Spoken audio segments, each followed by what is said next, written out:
Chapter 1. Dr. Bloom waited patiently for an answer. Megan Dantas leaned back in her seat and studied her fingernails. It was time for a manicure. Past time. I try not to feel too much, Harriet. You know that. I find it impedes my enjoyment of life. Is that why you've seen me every week for 4 years? Because you enjoy your life so much? I wouldn't point that out if I were you. It doesn't say much for your psychiatric skills. It's entirely possible, you know, that I was perfectly normal when I met you, and you're actually making me crazy. You're using humor as a shield again. You're giving me too much credit. That wasn't funny. Harriet didn't smile. I rarely think you're funny. There goes my dream of doing stand-up. Let's talk about the day you and Claire were separated. Megan shifted uncomfortably in her seat. Just when she needed a smart-ass response, her mind went blank. She knew what Harriet was poking around for, and Harriet knew she knew. If Megan didn't answer, the question would simply be asked again. Separated. A nice clean word. Detached. I like it, but that subject is closed. It's interesting that you maintain a relationship with your mother while distancing yourself from your sister. Megan shrugged. Mama's an actress. I'm a lawyer. We're comfortable with make-believe. Meaning? Have you ever read one of her interviews? No. She tells everyone that we live this poor, pathetic, but loving existence. We pretend it's the truth. You were living in Bakersfield when the pathetic but loving pretense ended, right? Megan remained silent. Harriet had maneuvered her back to the painful subject like a rat through a maze. Harriet went on. Claire was 9 years old. She was missing several teeth, if I remember correctly, and she was having difficulties with math. Don't.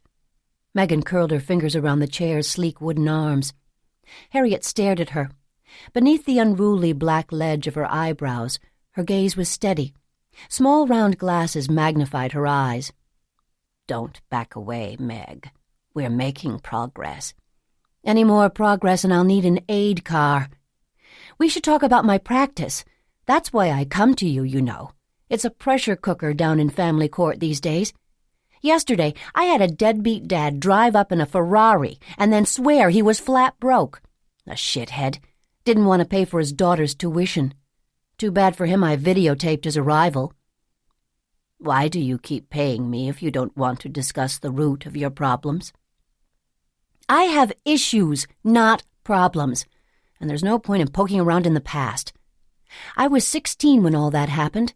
Now I'm a whopping 42. It's time to move on. I did the right thing. It doesn't matter anymore.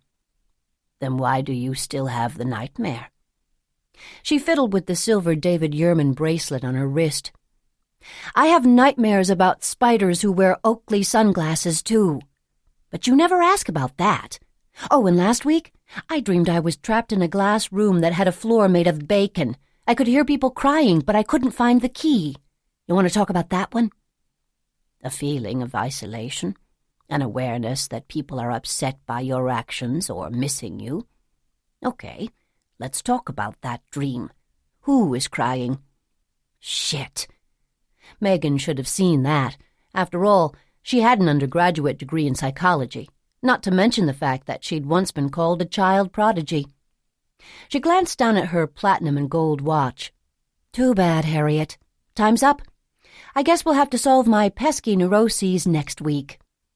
She stood up, smoothed the pant legs of her navy Armani suit. Not that there was a wrinkle to be found. Harriet slowly removed her glasses. Megan crossed her arms in an instinctive gesture of self-protection. This should be good. Do you like your life who shared a blood type and an ugly childhood? Claire reached down for the weed-eater. As she slogged across the spongy ground, she noticed a dozen things that needed to be done before opening day. Roses that needed to be trimmed, moss that needed to be scraped off the roofs, mildew that needed to be bleached off the porch railings. And there was the mowing. A long, wet winter had turned into a surprisingly bright spring, and the grass had grown as tall as Claire's knees.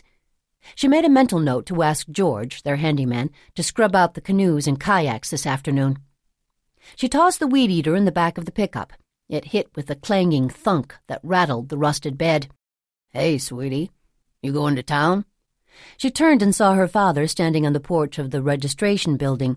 He wore a ratty pair of overalls, stained brown down the bib from some long-forgotten oil change, and flannel shirt. He pulled a red bandana out of his hip pocket and wiped his brow as he walked toward her. "I'm fixing that freezer, by the way. Don't you go pricing new ones." There wasn't an appliance made he couldn't repair, but Claire was going to check out prices just the same. "You need anything from town?" "Smitty has a part for me. Could you pick it up?" "You bet. And have George start on the canoes when he gets here, okay?" "I'll put it on the list." "And have Tina bleach the bathroom ceiling in cabin 6. It got mildewy this winter." She closed the pickup's bed. "You here for dinner?" "Not tonight. Allie has a t-ball game at Riverfront Park, remember? 5 o'clock. "Oh, yeah, I'll be there." Claire nodded, knowing that he would. He hadn't missed a single event in his granddaughter's life. "Bye, Dad." She wrenched the truck's door handle and yanked hard. The door screeched open. She grabbed the black steering wheel and climbed up into the seat. Dad thumped the trunk's door. "Drive safely. Watch the turn at milepost 7. She smiled. He'd been giving her that exact bit of advice for almost 2 decades. "I love you, Dad." "I love you, too.